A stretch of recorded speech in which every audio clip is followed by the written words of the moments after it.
para ancorar. Eu sei que por eu tento ser, sua vontade vai me salvar. Na lealdade vão me manter. Melhor aventura é andar com você. Eu vou seguir para o lago marchar. Eu sei de onde eu vim, pra lá vou voltar. Por mais que tentem, não vou me calar. A minha armadura é confiar. Eu vou seguir para o lago marchar. Eu sei de onde eu vim, pra lá vou voltar. Por mais que tentem.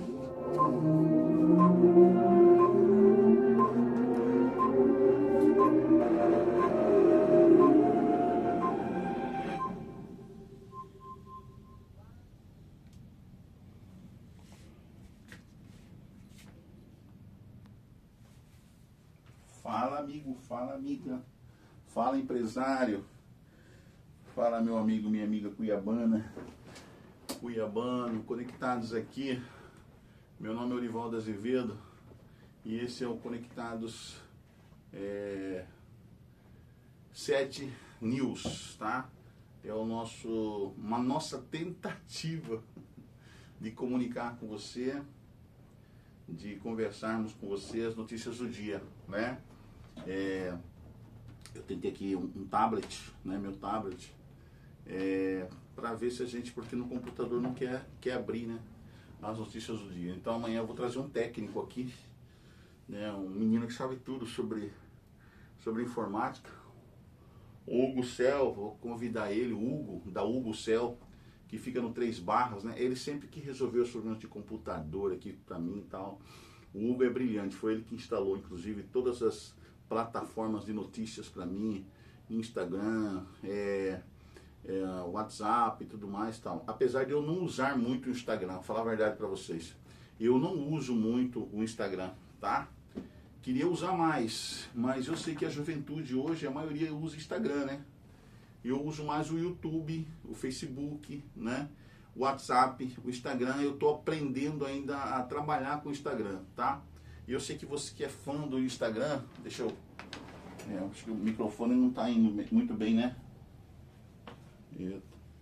Vamos ver se a gente coloca o microfone funcionando ok, tá bom? Vocês já perceberam que tudo que eu faço aqui no estúdio é sozinho.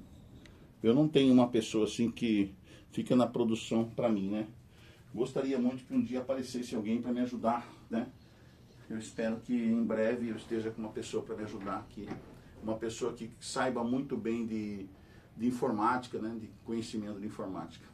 Em breve, se Deus quiser, eu vou ter alguém atrás das câmeras e também no computador, inclusive para fazer as edições, tá? As edições dos vídeos que eu faço aqui. Porque você já percebeu que não tem edição, né? Edição sou eu mesmo.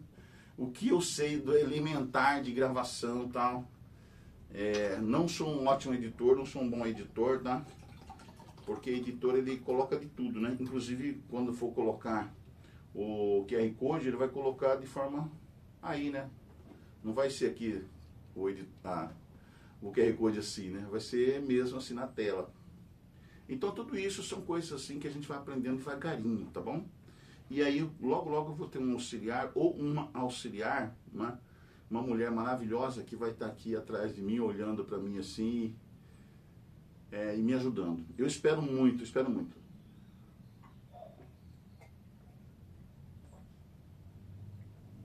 Que isso venha acontecer, né? Que eu tenha um toque assim feminino, né? Um toque feminino para ajudar nas produções aqui. Tá bom, gente? Hoje Cuiabá, nesse momento, está fazendo 28 graus, tá? A mínima hoje vai ser 25 graus e a máxima vai ser 38 graus, tá? Cuiabá. Então, vamos ver aqui a previsão completa de hoje, tá? Vamos ver a previsão completa. Estamos entrando aqui. Então, a máxima vai ser 38 graus, como eu acabo de dizer, né? E a mínima 28 graus. Será um dia ensolarado, um domingo ensolarado, expectativa de céu parcialmente ensolarado. a máxima será de 38, já acabei de dizer, né? Umidade está em 18%, né? E a sensação térmica é de 27 graus nesse momento, o vento está 12 km por hora e umidade 49%. Então vai ser um dia meio que sufocante. Então tome bastante água, né? Como eu já fiz aqui, eu já comecei o dia em jejum tomando água. Então a melhor coisa que você faz é tomar água. Se você puder depois tomar água com limão, melhor ainda para a sua saúde, tá? Porque o limão ele é desintoxicante e ele ajuda a combater qualquer tipo de doença que tenha tumor dentro do seu organismo, né? Como ele é desintoxicante, ele mata a possibilidade de você, por exemplo, ter câncer, né? Câncer estomacal, câncer intestinal, qualquer outro órgão que tem a ver com a digestão, né? Digestão. Então, use água com limão, gente. Limão é solução, tá? Se você puder, só o limão mesmo, pegar o limão e 2, 3 limões, ele é azedo, né? O limão é muito azedo, mas se você puder tirar 3 limões assim, tomar, tá? Em jejum, sem água, sem nada, só limão mesmo. Lógico, tem que passar por aquele negocinho que purifica, né? E toma só a água do limão, tá? Você dificilmente vai ter problemas aí no sangue, problemas de câncer, as coisas assim, tá? Essa doença que ninguém vai nem falar o nome, né? Mas é a verdade, gente. E é o único remédio natural. Ele é azedo? É azedo. Mas os remédios bons são os remédios azedos e os remédios amargos, né? Tem gente que quer tomar remédio só docinho, né? Docinho. Aí já fica meio complicado, né? Para você realmente se restaurar, tá? Ontem o Corinthians venceu, né? O Corinthians venceu. Terras raras, carta de Lula para negociar com Trump. Lula vai falar com Trump, provavelmente hoje ou não, né? O Trump que vai decidir se vai receber Lula ou não para falar sobre terras raras, né? Porque o Trump não dá muito assim moral para Lula, porque Lula está no Foro de São Paulo e o Foro de São Paulo quem manda dinheiro para o Foro de São Paulo é o PDVSA, né? Do Nicolás Maduro. E o Nicolás Maduro está sendo caçado pelos Estados Unidos como narcotraficante. Então todos aqueles que estão ligados ao Foro de São Paulo, todos aqueles que estão ligados ao Nicolás Maduro, como o Petro, né, o presidente lá da Colômbia também, tudo mais, serão caçados pelo Trump, já estão sendo caçados, né? E Lula também, né, está nessa lista de amiguinhos do Nicolás Maduro, né? O ditador Nicolás Maduro, que na verdade é um narcotraficante de drogas para o mundo todo, e também com o dinheiro da PDVSA, né, que é a Petrobras lá da Venezuela, ele financiava os partidos de esquerda da América do Sul, né, e de outras ditaduras, América Central, etc, etc. Então, todos esses que são afiliados e recebiam dinheiro da PDVSA e também do narcotráfico de Nicolás Maduro, estão sendo caçados pelo Trump, estão sendo visados pela CIA, né, pelo FBI e pela política internacional de Trump. Então, eu, na minha particularidade, pode ser até que eles se encontrem, mas não vamos falar desse assunto, mas que o Lula é uma das pessoas que são observadas pelos Estados Unidos, né? O PT, né? O PT é observado pelos Estados Unidos, porque o PT recebeu dinheiro, né? Do narcotráfico, recebeu dinheiro da PDVSA e recebeu dinheiro de Nicolás Maduro para se manter no poder por anos e anos no Brasil, tá? E que o grande mandatário e líder do PT é o Lula, né? Lula, Stabile, né? Que é lá do MST, que esse dia estava prometendo que ia mandar 100 terras lá para pegar em armas e ajudar o Maduro, né? No caso da invasão dos Estados Unidos na Venezuela, porque os Estados Unidos o Trump já prometeu que vai invadir a Venezuela por terra, né? Porque eles querem pegar o Nicolás Maduro, tá?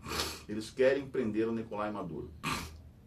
Deu até 50 milhões de dólares para aqueles que passarem informação e entregarem aonde que Maduro tá, porque Maduro não fica mais no mesmo lugar, né? Maduro, ele tá, todo dia ele tá num lugar diferente para ser confundido, para não ser achado facilmente pelos focas e pelos agentes do exército e da segurança norte-americana, né? Como a CIA e tudo mais, tá?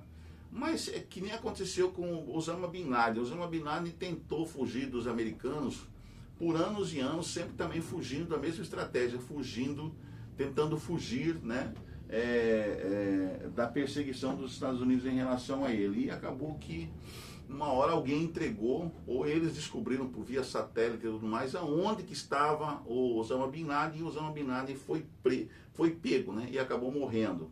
A gente sabe da história do Osama Bin Laden. Vai ser a mesma coisa com Maduro, né?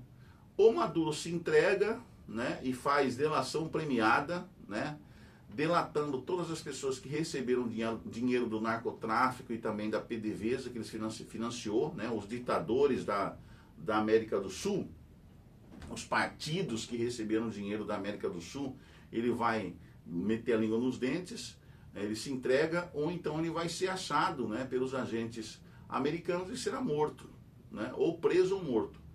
Então, o que eu quero dizer para vocês? Eu quero dizer que toda essa farsa da esquerda, todo esse pessoal que através do dinheiro ilícito, né, da corrupção, chegou no poder na América do Sul, né, nos países da América do Sul, Bolívia, Paraguai, Chile, aquele pessoal do Peru lá, inclusive aquela peruana, Kirchner, né, na Argentina, e todo esse pessoal que recebeu dinheiro sujo para se manter no poder, na política da América do Sul, dos países da América do Sul, cedo ou tarde eles vão ser desmascarados. Os partidos que receberam dinheiro, né, serão desmascarados. PT, a gente sabe que o PT recebeu dinheiro, né, porque fazia parte do Foro de São Paulo ou do regime ditatorial bolivariano. Então, eu vou dizer uma coisa para vocês. Quem fez coisa errada nesses anos atrás, esses anos anteriores, eles vão ser desmascarados. E eu acredito que vai acontecer desde antes das eleições do ano que vem, 2026. Porque o Lula já se declarou candidato para a candidata à presidência do Brasil para o ano que vem.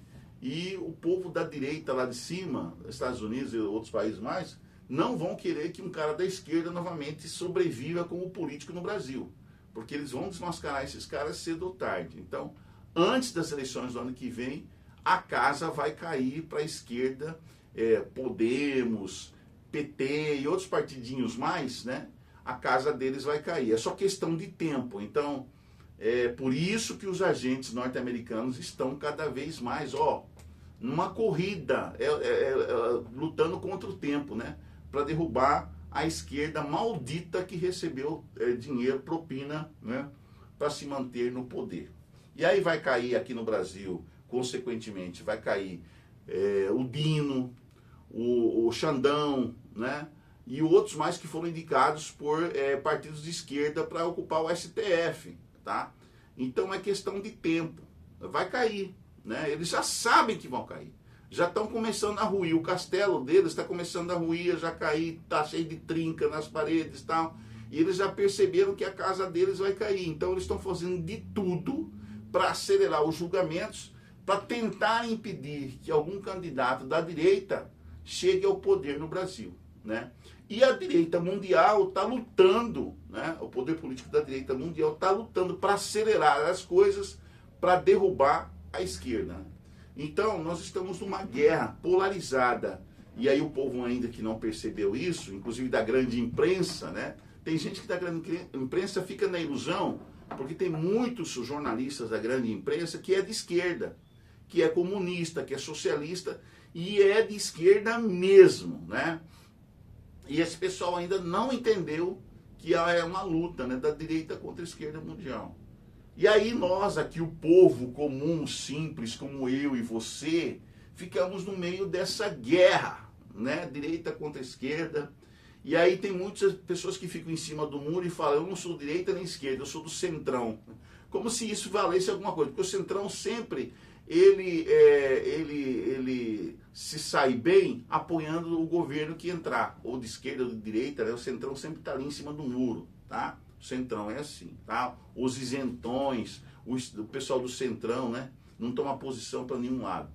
Eu já falei, eu sou de direita, tá? Então aqueles que me assistem aqui no canal sabem que o Orivaldo Valdomiro de Azevedo é direita, tá? É direita, é contra o povo da esquerda, é contra essa política de apoio ao aborto, tá? Que mais, né? Sobre a igualdade, a questão dos gêneros, né? A igualdade de gênero, igualdade tem que ter, né? Nós somos iguais perante Deus. Eu sou contra a educação, você querer educar uma criança na escola, uma criança que é homem, falando que ele não é homem, ele pode escolher ser mulher, né? Essa disseminação aí dessa doutrina maligna, tá? Do homossexualismo. Eu acho que o homossexualismo é uma opção pessoal, tá? Pessoal, e ninguém deve interferir na educação, querer forçar isso na escola, uma criança de 5 anos, de 6 anos, 7 anos, né? Querer passar isso em livros e educar a criança para ser homossexual. Eu sou contra isso, eu sou contra esses autores homossexuais, esses educadores, né, pedagogos homossexuais. Você não tem que passar sobre coisa pessoal para uma criança. Quem deve educar a criança deve ser o pai e a mãe. E compreender a criança como ela veio, como ela nasceu, é o pai e a mãe. Então, a educação que se envolve, né, que explora isso e que de uma forma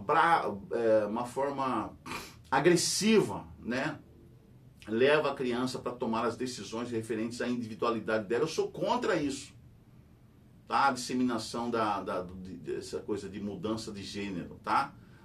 Eu sou contra isso. Eu sempre me posicionei nas escolas onde eu lecionei por 38 anos contra isso aí, né?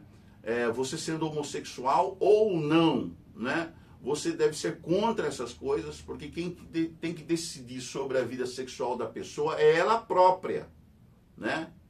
Com a orientação dos pais, da igreja que ela frequenta ou não, né? E orientação dos pais, tá? Então os pais têm que ser os principais educadores e orientadores dos seus filhos. Afinal de contas, os filhos saíram deles, dos pais. Então, essa interferência na sexualidade de uma criança, eu sou, como educador, terminantemente contra.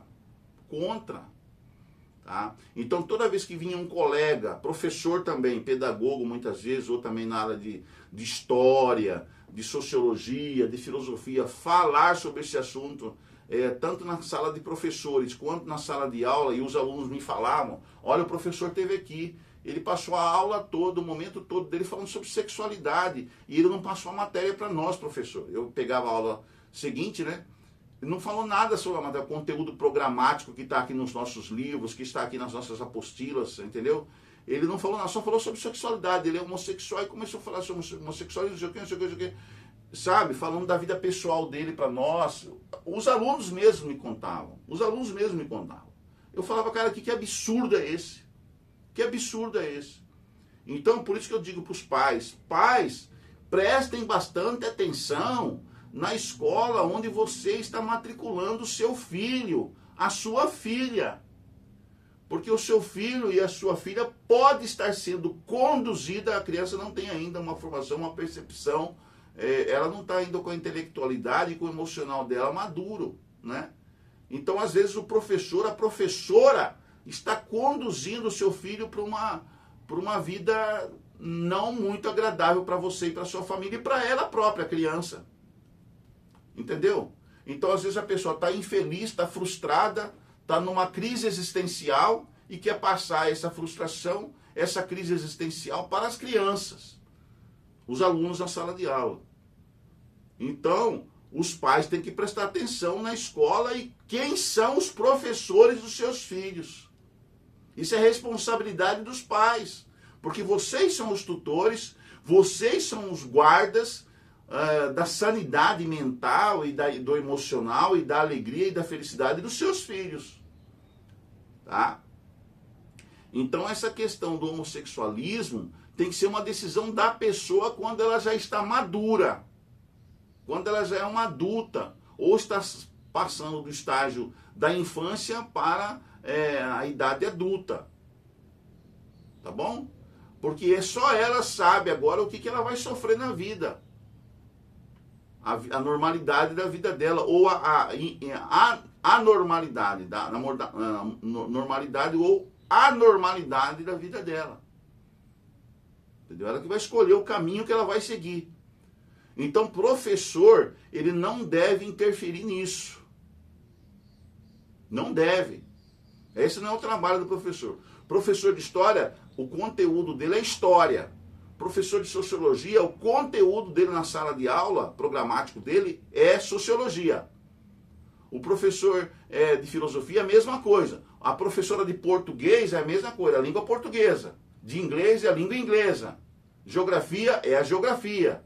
Biologia é a biologia. A física, a educação física é a educação física. A física é a física. Matemática é a matemática. Se o professor para a aula para falar, ele é homossexual, por exemplo, para falar da homossexualismo, tá errado. Tá errado. E o MEC tem que intervir isso aí, a SEDUC, o SME tem que intervir. As crianças precisam delatar, tem que contar isso para os pais, o que está acontecendo na escola, né? Esse dia me pegaram aí, o aluno filmou o professor na sala de aula se masturbando na frente das crianças. Numa escola, eu acho que é no Ceará que isso aconteceu, não sei se foi no Mato Grosso, não acho que foi no Mato Grosso, no Ceará. O professor estava se masturbando, eles não estavam percebendo que estava sendo filmado por um aluno que estava com o celular lá. O aluno filmou toda a situação, depois mostrou para os pais se reuniram, as meninas mais velhas da escola também se reuniram e vieram para frente da escola e denunciaram isso nas redes sociais e também na SEDUC ou no SME lá daquela cidade. Então, se o professor tem algum problema relacionado à sexualidade dele, ele tem que se tratar, ele não pode estar na sala de aula. Uma pessoa dessa não pode exercer o cargo de professor. Ele está com problemas sérios, psiquiátricos. Ele está misturando a vida pessoal dele, os sentimentos pessoais dele, com a profissão dele, que é de professorar, de ensinar. Então o professor, ou a professora, homossexual ou não, se ele tem algum problema de crise existencial, ele precisa de psiquiatra ou psicólogo e se tratar. Porque, por exemplo, um professor tem um problema de uma crise lá qualquer, um problema qualquer com ele mesmo, com o corpo dele mesmo, ele tem que procurar um psiquiatra. Ele não pode estar na sala de aula professorando já que ele está em uma crise. Então nós temos que cuidar bastante dessa questão psicológica e psiquiátrica dos professores. Tem professor, por exemplo, que chega no final do bimestre ou do semestre, ele está com estafa. Estafa nervosa, estafa emocional, estafa física mesmo, psicológica mesmo, da psique. Ele precisa dar uma parada, tirar uma licença e ir se tratar. Ele não pode dar aula com problemas. Ele não pode dar aula com problemas. Então, o profissional da área da educação são seres humanos como eu e você, que precisa de tratamento. Muitos precisam de tratamento, precisa de férias. Tem professor que ele tem que parar 1 ano de férias e a pessoa não para. E a pessoa está com problemas neurológicos, e fica trabalhando 1 ano inteiro e passando os seus problemas neurológicos para os seus alunos. Isso é inadmissível.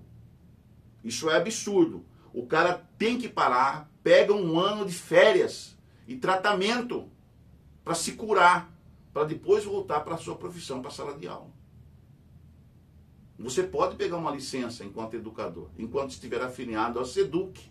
Você pode na SEDUC pegar uma licença, né, leva lá todos os o receituário médico, né?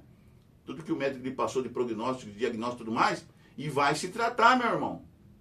Quantas vezes eu tive que parar? Eu tive que parar e me tratar. Porque eu estava com sérios problemas pessoais, familiares. Eu tive que parar. Porque se eu continuasse trabalhando com aqueles problemas que eu tinha, eu ia afetar a compreensão e a educação e o aprendizado dos meus alunos, das minhas crianças. Porque todos os alunos que eu encontrei na minha vida, que tinha do terceiro ano para baixo, do terceiro ano do ensino médio para baixo, para mim era uma criança. E eu compreendia quando entrava na sala de aula que era uma criança em formação. E eu não poderia tratá-los jamais como adultos. Criança você trata como criança. A criança não é um adulto. Então o professor, que às vezes eu debatia demais com professores já na sala de professor. Você está tratando essa criança como se ela for uma adulta. E ela não é uma adulta, ela é uma criança. E era menino lá do terceiro ano do ensino médio, segundo ano do ensino médio. Eu chegava para o colega e falava... E eu tinha problemas sérios com alguns professores. Tinha cara que me odiava. Tinha professora que me odiava, tinha professor que me odiava porque eu chamava a atenção dela. Você está tratando essa criança como adulta. E ela não é uma adulta, ela é uma criança.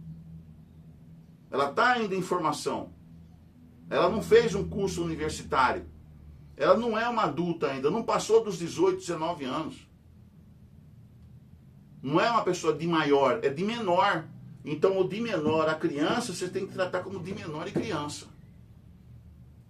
E pensar no grau de conhecimento intelectual e emocional que ela tem, porque senão você vai passar problemas e crises emocionais para essa criança. E a função do professor na escola é passar conteúdo. Eu tive brigas sérias com essa questão do professor negro, por exemplo, questão de racismo. Não era a criança branca que era racista, era o professor negro que era racista. E ele passava na fala dele toda uma formação de racismo para a criança branca, porque ele era racista, negro, mas racista. Ele falava contra os brancos, os poderosos, os ricos. Toda a fala dele era direcionada contra os brancos, contra os poderosos, os ricos, que massacraram o povo negro, que não sei o que, não sei o que, não sei o que. Falei, meu amigo, isso é um problema histórico.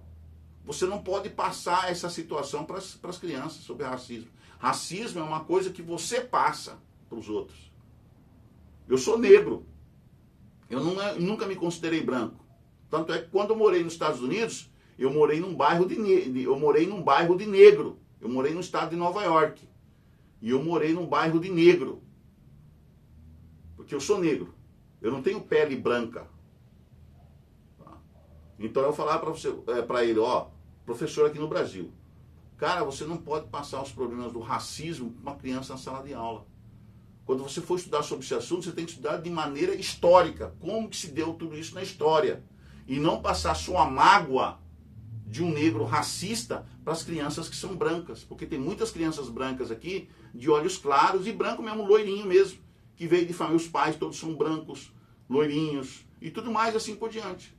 Então eu tive problemas sérios, inclusive com professores que eram declaradamente homossexuais. Eu falava, cara, a sua educação homossexual você não pode passar para os seus alunos. Queria colocar música, queria colocar festa na escola, com danças levando para a homossexualidade, entendeu? Então são coisas que o professor e a professora, ela tem que saber separar na mente dela o que é da educação e o que não é. O que é da formação e o que não é. E por isso que eu falo para os pais. Pais, preste muita atenção na escola dos seus filhos. Para quais professores vocês estão entregando os seus filhos? Qual confissão é dessa escola? Essa escola realmente está pregando o quê? Aí vem as coisas relacionadas à política, né? Aí entra a política no meio. Então, por isso que muitas escolas eu fui perseguido. Eu sofri. E olha bem, eu era professor de história e de filosofia. De história e de filosofia. Então, gente, você não sabe de verdade o que passa um professor. Você pode até imaginar como pai, como mãe, o que realmente passa o professor. Mas você não pode até imaginar. Mas vivenciar, não. Porque você não é professor, você não é professora. É difícil. Você tem que, olha, o meu conteúdo é história, então eu vou passar aqui o meu conteúdo, e eu quero que vocês aprendam esse conteúdo, porque isso aqui no futuro vai cair no vestibular, vai cair no Enem, e você vai precisar desse conhecimento aqui para você se passar na universidade e até para a sua formação pessoal. Porque por que a gente estuda história? Para não cometer os mesmos erros do passado. É para isso que a gente estuda história. Para aprender com o passado e também com a atualidade, o que está acontecendo no mundo, está tudo se transformando em história, o que está acontecendo nesse exato momento vai se transformar, amanhã já é história, né? Para você não cometer os mesmos erros de hoje e amanhã. A sociedade como um todo, né? Então é isso que eu falo. E filosofia? Para você saber perguntar e saber entender o mundo ao seu redor. A filosofia é para isso. Você precisa aprender a perguntar. Na complexidade da sua pergunta e das suas dúvidas, na filosofia você precisa entender o que você está fazendo aqui, quem é você, por que você está aqui e para onde é que você vai. Então, filosofia é uma coisa muito profunda. É muito sério isso, porque se você não sabe quem é você, de onde você veio e para onde você vai e qual é o sentido da vida, então você não está vivendo, você está vegetando, né? Não está vivendo. A filosofia ajuda você nessa questão. Entendeu? Então, gente, é complexo demais tudo. E aí você não pode interferir na decisão de cada um. Você pode dar conteúdo para ele, você pode dar uma base para ele, mas interferir na decisão que ele vai fazer quanto ao futuro dele, você não pode interferir. É a lei do livre-arbítrio. Você não pode interferir. Entendeu? Por isso que cada professor tem que passar o seu conteúdo programático. Não pode parar a aula para falar de coisas que não lhe convém falar, de assuntos que não lhe convém. Ele pode até dividir a experiência dele, mas ajudar na decisão do aluno e forçar o aluno a uma decisão que ele quer, ele não pode fazer isso. Está errado. Está errado. É pecado isso aí. É pecado até. Religiosamente falando, espiritualmente falando, isso é pecado. Entendam isso, por favor. Então, cada um tem o seu mundo aqui, ó. Cada pessoa é um mundo diferente. Cada aluno é um mundo diferente, é um planeta diferente. É um sistema de compreensão da complexidade da vida diferente. Então eu não posso interferir. Eu tenho que respeitar. Respeitar profundamente.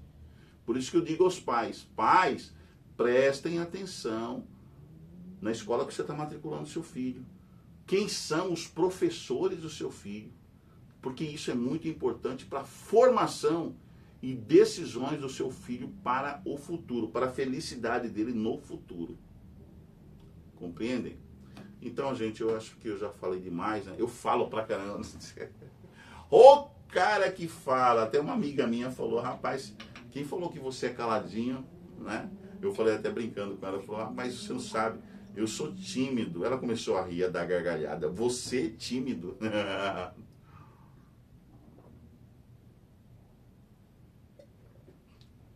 Morivaldo, você é tudo, menos tímido. Tímido você não é. Você é muito corajoso até. Eu sempre fui assim. Desde criança eu sempre fui hiperativo, tá? Então, se sua criança é hiperativa, tem pais que ficam com medo quando a criança é hiperativa, que o TDAH dela é hiperatividade. E sofre até críticas de pessoas da sociedade ou comunidade que ela vive, né? Seu filho não para, seu filho é isso, seu filho é aquilo. Eu conheço um menino hiperativo, ele é da minha igreja.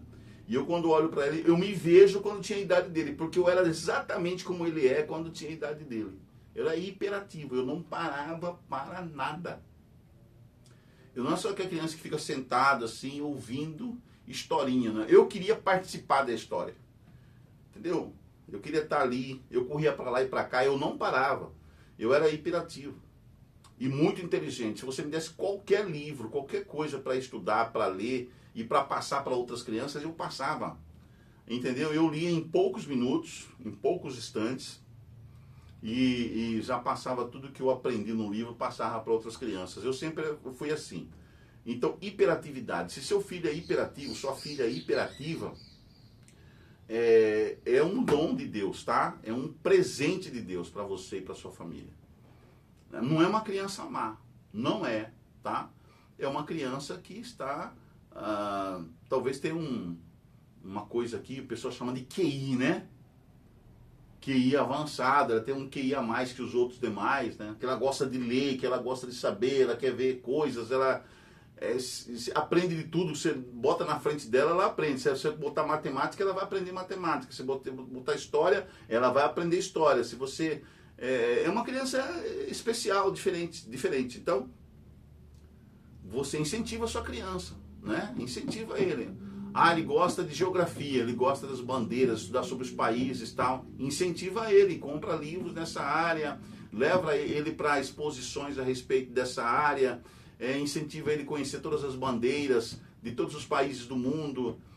Se o seu filho é incentivado para matemática, ele gosta de número, de fazer contas, de aprender fórmulas, de estudar coisas relacionadas à matemática, incentiva ele, compra brinquedos pedagógicos para essa área.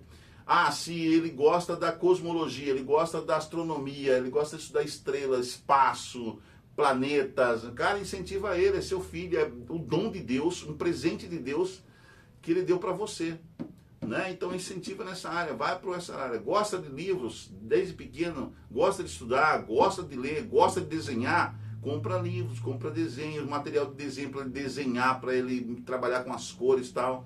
Você tem na sua casa um pequeno gênio, né? Uma pequena gênia, né? E essa criança vai crescer e vai trazer muita alegria para você, né? Gosta de estudar, gosta de ler. Eu sempre gostei de estudar, de ler desde pequenininho. Hiperatividade era... eu me alimentava disso. Meus brinquedos eram essas coisas assim, né? De leitura, de livro, de caneta, de desenho, de ficar desenhando. Eu pegava os livros... naquela época tinha um caderno de desenho das aulas de artes, né? Educação artística, eu ficava desenhando, eu ficava colorindo, eu ficava... E nas aulas que era de leitura, eu gostava de ler, pegava livro para ler. Os livros de história, então, eram os meus preferidos, né? Eu queria saber da história do mundo, desde quando surgiu isso tudo, né? E eu queria ler, quanto mais eu lia, mais eu queria ler, mais eu queria ler, mais eu queria ler. Era assim. Então, é diferente. A gente é diferente, né? Eu me considero diferente, né? Mas eu era sempre assim, uma criança hiperativa, tá?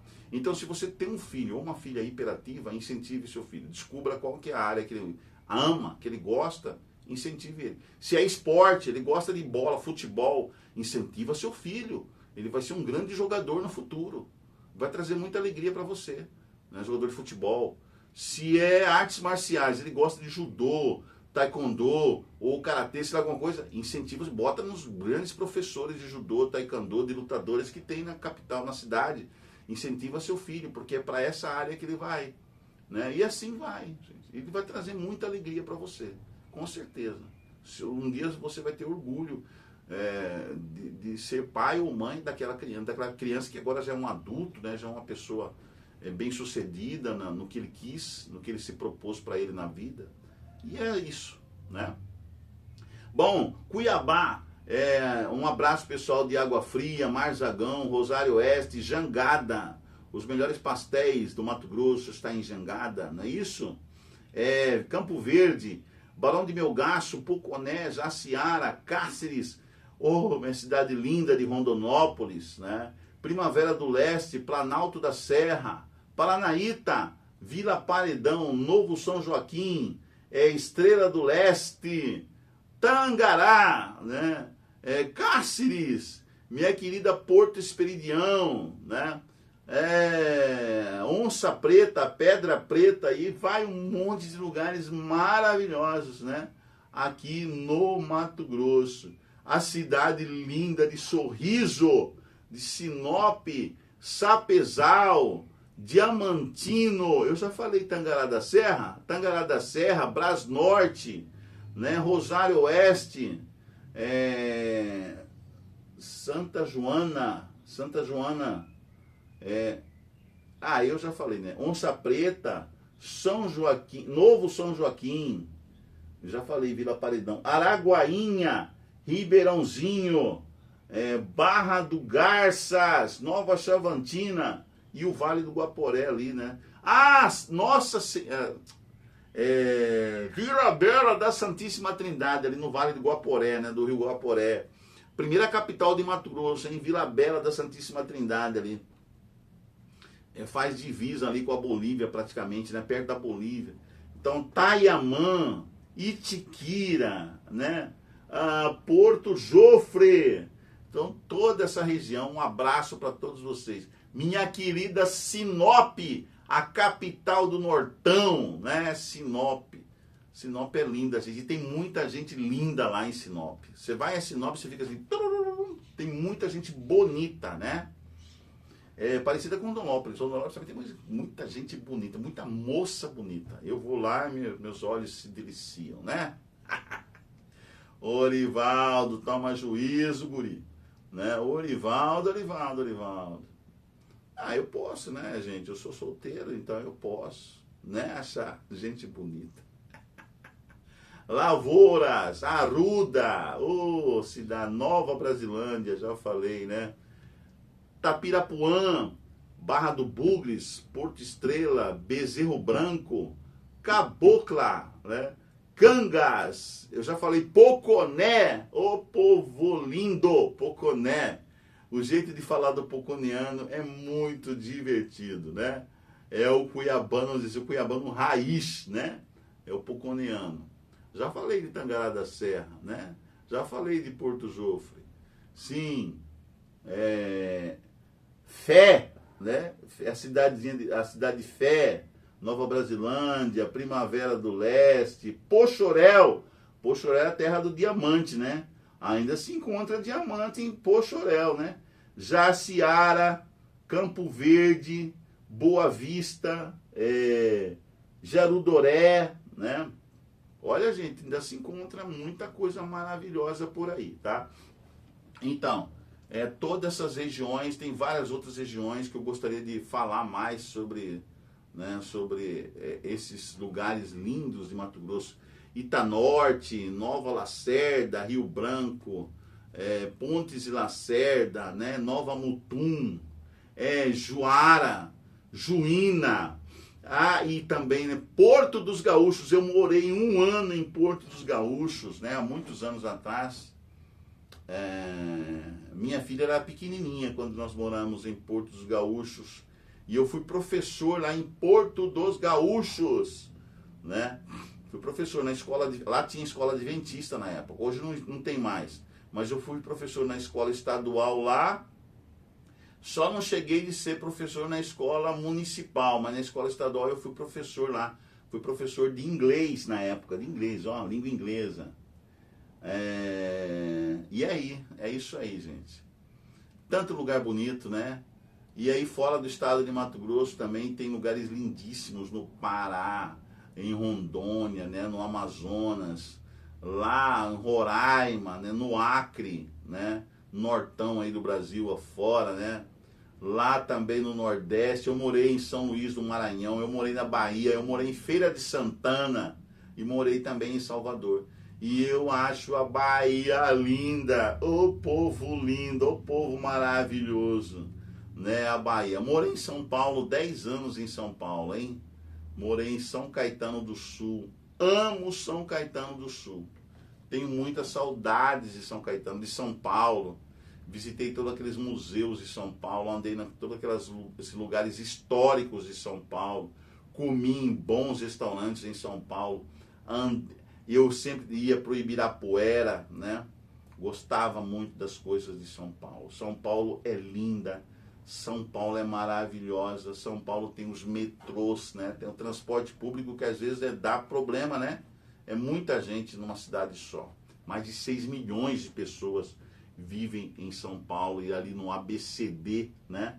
ABCD de Santo André, B de São Bernardo, C de São Caetano e D de Diadema. Então, por isso que o ABCD paulista, onde se concentram as fábricas, né? As empresas, é a parte motora, né? Ali de São Paulo, o ABCD paulista, né? E tem muitos empregos, e ali por isso que é muita gente que vai para lá para conseguir trabalho, emprego, né, e conseguir viver a vida, né? São Paulo é uma esperança de melhores dias para a gente. E além disso, né, nós estamos passando por situações no Brasil, situações políticas. Orivaldo, você fala muito de política. Lógico, um historiador tem que gostar de política, né? Alguém falou isso para mim, você fala muito de política, a política não é meu forte, a pessoa falando isso para mim. Lógico, ela é da área de enfermagem, a pessoa da área de saúde. Eu sou da área de educação e de história. Então é normal que um historiador goste de coisas relacionadas à política, à história, né? E nem por isso ele é ruim, né? É coisa boa você estar inteirado politicamente. Outra coisa que eu gosto bastante de conversar sobre o assunto é economia. Eu gosto sobre a área economia. Inclusive, se eu não tivesse feito história, eu faria outros 2 cursos que eu gostaria de fazer. Economia e administração de empresas, que eu gosto dessas áreas, administração de empresas e economia. Eu gosto de economia, eu gosto de falar sobre esse assunto, eu gosto de saber o que está rolando, o que está acontecendo no mercado financeiro, né?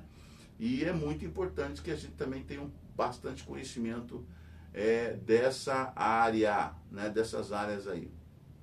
Aqui eu estou na parte ainda de clima, né? Temperatura e tal. Mas vamos amar um pouquinho aqui de falar sobre outras coisas relacionadas ao nosso dia a dia, né? Já falei como que vai estar Cuiabá por esses dias aí, o clima de Cuiabá hoje eu já falei, né? E aí a gente vai falar mais sobre o que está acontecendo, né? Brasileiros usando método digital para estudar, é a normalidade, tá? Nós temos que estudar bastante. Volta dos clãs revela como o Supremo trocou a República pela linhagem e pelo sobrenome. Supremo Tribunal Federal. É notícia, é pauta de notícia todos os dias, né? Tem uns malucos lá e aí sempre tem escândalos ali no Supremo. Nas últimas 48 horas, o Supremo Tribunal Federal formou maioria de 6-1 para permitir que autoridades nomeiem parentes para cargos de natureza política. Não concordo com isso, tá? É mais uma loucura do Supremo Tribunal Federal. Como ministérios, secretarias e assessorias diretas, sem que isso configure automaticamente nepotismo. O argumento central da Corte, a súmula que proíbe o favorecimento familiar, súmula vinculante 13, não alcançaria cargos essencialmente políticos.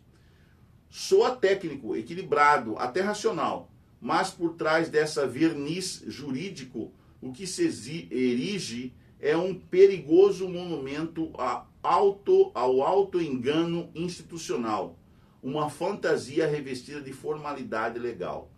Eu sou contra essa coisa, tá? De você nomear pessoas da mesma família para ocupar cargos importantíssimos. Eu sou contra essa decisão aí do Supremo Tribunal Federal. Eu estou falando para você que tem gente louca lá, que ocupa cargos de ministros da Suprema Corte no Brasil, que está enlouquecendo o Brasil e vai trazer mais problemas para o país.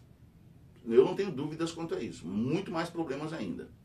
Essa flexibilização é, na prática, uma ficção moral. Imaginar que um prefeito, governador ou ministro nomeie seu cônjuge, filho, mãe ou irmão apenas porque atendem aos critérios técnicos e à idoneidade moral é acreditar em um país que só existe no parágrafo do voto de um relator. É ignorar o Brasil real, aquele onde o mérito raramente se sobrepõe ao laço familiar e onde o currículo pesa menos que o sobrenome. A decisão do Supremo Tribunal Federal cria um teatro de legalidade. A cena é de transparência, o enredo de patrimonialismo, o desfecho de impunidade.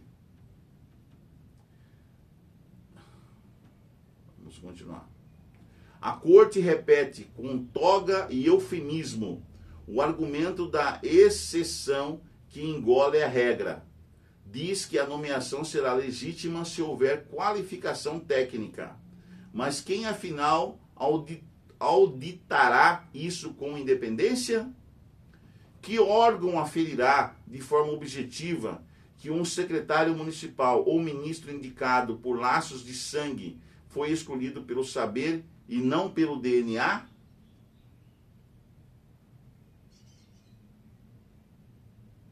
Não há instância que possa provar de modo incontestável que a escolha decorreu do mérito e não da conveniência. O resultado é previsível, a subjetividade vira escudo e o discurso da técnica legitima o abraço da família na coisa pública. E o STF, ao recorrer a essa modalidade de nomeação como possível, dilui o princípio da impessoalidade da administração pública. Cláusula pétrea do artigo 37 da Constituição. Essa diluição não é apenas jurídica, é simbólica. É o Estado dissolvendo sua fronteira com o lar, a esfera pública misturando-se à mesa de jantar. É o gesto que transforma o serviço público em herança, o cargo em dote, a gestão em condomínio. O que se esfarela não é uma norma, é um valor republicano, a separação entre o meu e o nosso, entre o poder e a família. O Brasil parece assistir mais uma vez à naturalização do indivíduo, como se a moralidade administrativa fosse um móvel antigo, relegado ao fundo da sala, empoeirado, porém ainda exibido nas cerimônias de posse. O país, cansado de discursos e escândalos, vê o STF reescrever a ética em letra miúda, trocando o ideal republicano por uma pragmática de compadrio. É a liturgia da legalidade servindo, de biombo para a persistência do velho feudo de sempre, né? O Supremo, ao criar essa brecha, abre como quem libera uma nova substância, sem testar seus efeitos colaterais. O nepotismo político é o vírus que se anuncia controlado, até começar a se replicar nos tecidos da administração pública, silenciosamente. Quando se perceber o dano, já será tarde. A impessoalidade, pilar da democracia, estará contaminada e a confiança pública com febre alta. No fim, o STF não está apenas reinterpretando uma súmula, está abrindo um precedente que torna o país mais vulnerável ao arbítrio familiar, mais distante da ideia de Estado e mais próximo do velho patriarcado que há séculos drena nossa energia cidadã. É uma vitória do formalismo sobre a ética, da conveniência sobre o princípio, do sangue sobre o mérito. O que se chama de flexibilização é, na verdade, a legitimação de um retorno, o retorno da política como negócio de família e da república como ficção cada vez mais difícil de sustentar. Isso tudo ocorre em um momento em que estávamos tão satisfeitos com a atuação de nossa Suprema Corte, deplorável desvario. Eu estou falando que a Suprema Corte brasileira enlouqueceu, tá? Os caras estão enlouquecidos, estão só pisando na bola ultimamente, só fazendo coisas erradas, tá? E o Brasil, e colocou o Brasil todo nessa crise que o Brasil está passando, tá? O Brasil está passando uma crise muito séria, e isso pode levar, em definitivo, a derrocada do nosso país, a destruição de toda a moralidade, de toda a ética, de tudo que é certo nesse país. Nós estamos caminhando cada vez mais para um abismo de onde nós não poderemos, como sociedade, sair mais, né? Então, esses indivíduos, infelizmente, que estão lá no comando da Suprema Corte, precisam imediatamente serem trocados e serem colocados no lugar de pessoas que tenham ética e tenham moral, pessoas que tenham brio e que respeitem, na verdade, a democracia verdadeira, tá? A nossa soberania e democracia verdadeira, tá? Porque esses sujeitos que estão ali são, na verdade, são os dejetos da nação que botaram lá. Então, quem influenciou para que essas decisões fossem tomadas dessa forma como está sendo tomada no Brasil, está levando o Brasil ao abismo sem fim, tá? Mas vamos mudar de assunto agora e vamos ler aqui a meditação de hoje, né?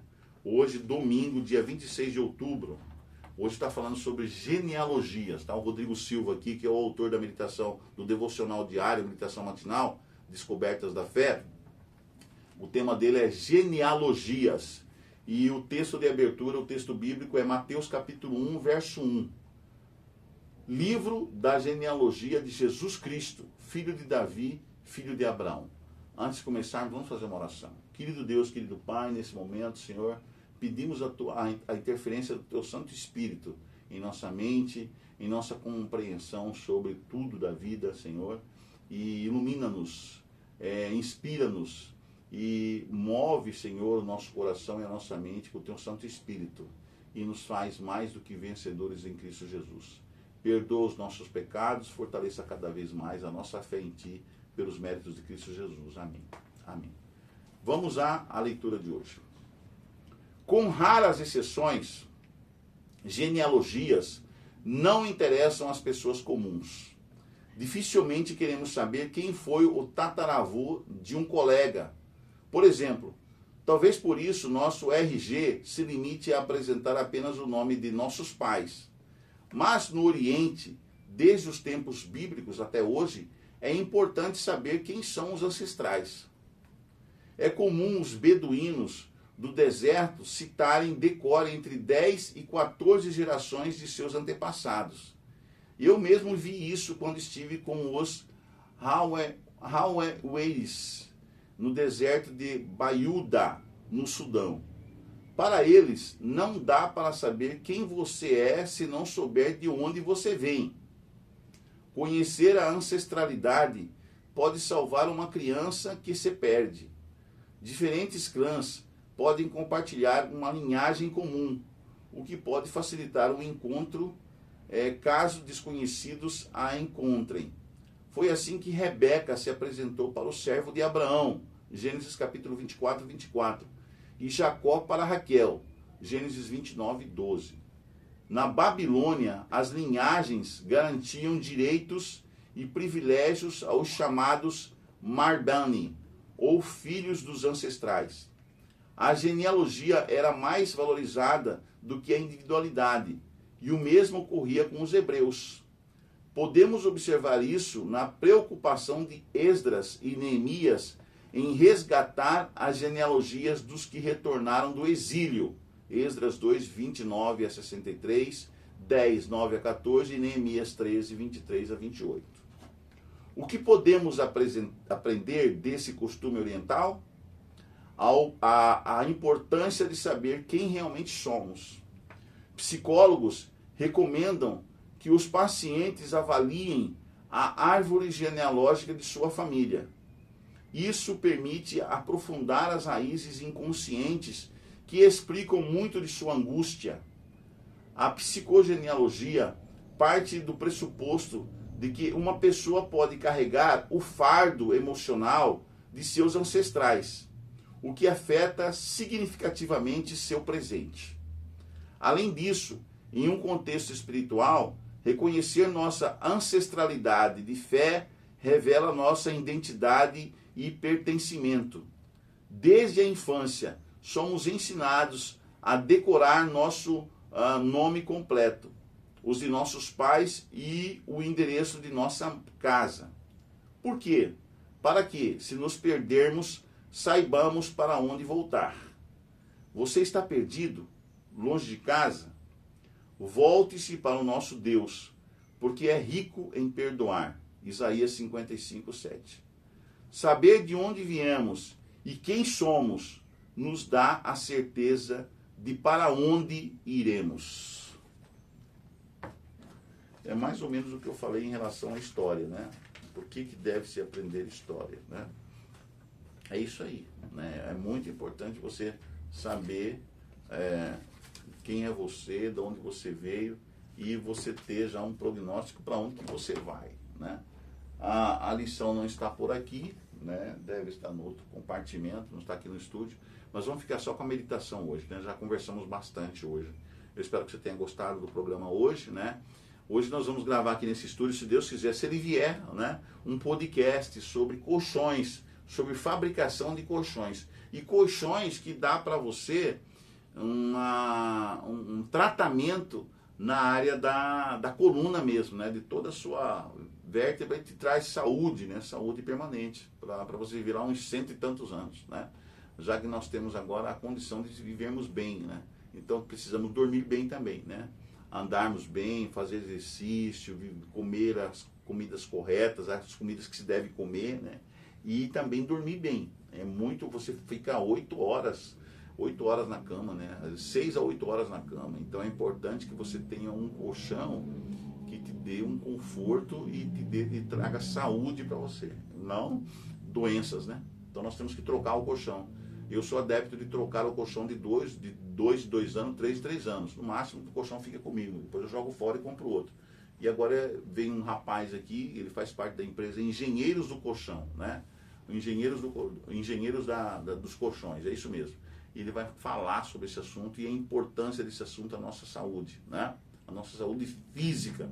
E também, você sabe que se você estiver bem fisicamente, isso vai detonar em você também estar bem espiritualmente, intelectualmente, psiquiatricamente, e aí vai, né? Porque nós somos criaturas, somos seres integrais, né?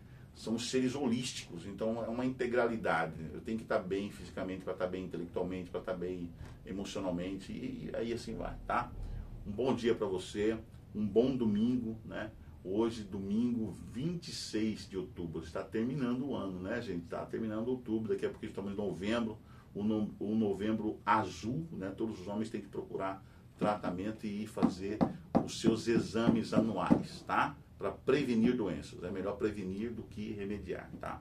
Uma boa semana para você e a sua família, que o Espírito Santo habite seu coração, que o Cristo Jesus, né, fique profundamente aí na sua alma, no seu corpo, na sua mente, no seu espírito, para que você seja uma pessoa plenamente e que viva, né, na presença do Espírito Santo, na presença de Deus o tempo todo, e seja bem feliz, muito feliz. Tchau, tchau, até amanhã, se Deus assim nos permitir.